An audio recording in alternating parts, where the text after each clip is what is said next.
Eto naman na mga ka-RSP, mainit man ang panahon o hindi, halo-halo will always be a Filipino favorite at patuloy yung pag-usbong ng iba't ibang klase ng halo-halo.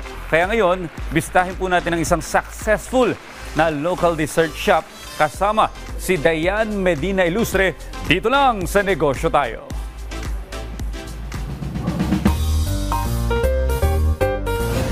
Ito pala ay business ninyong magkakapatid. Itong pag-uusapan natin ngayon.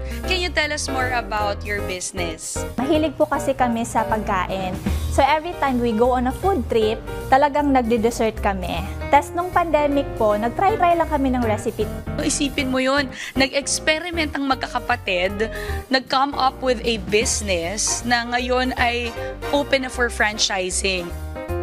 Sa food business, well, Medyo challenging. Very challenging po talaga. Talk about those challenges that you've encountered. May mga several mga situations na hindi po talaga natin maiiwasan, no? Especially po sa mga sa supplies. Kasi nga Marami kasi siyang ingredients. So sa inventory ganun, minsan din po kasi Sa employees namin.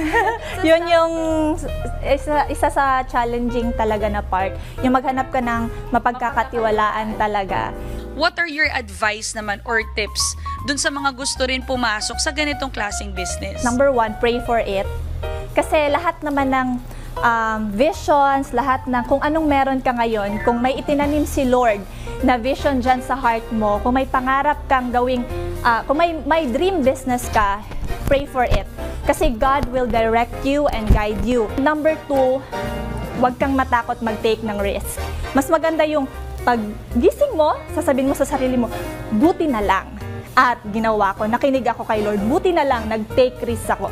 Bakit ba importante magnegosyo ang bawat mamamayang Pilipino based on your experience? if you're being open-minded po kasi, you're willing to explore new things in life. So sa business world po, I think it's important kasi it's not just about earning. Mag-fail ka man, Hindi ka talaga mag-fail. hindi ka dito kasi kung By mag-fail learning. man, it's an experience eh. Kung sa business, mag-fail or mag-succeed, worth it talaga siya. And of course, we're all looking for yung sinasabi nga nilang financial freedom.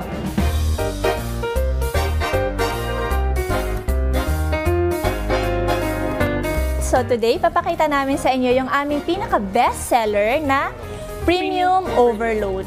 So eto po, ang special sa halo-halo namin is hindi lang po siya puro gulaman. So eto talaga, siksik, liglig, umaapaw yung aming ingredients. But we made sure again na magko-complement sila to each other. So hopefully you can try this po. Ayan. So ganyan po siya ka-overload. Tada!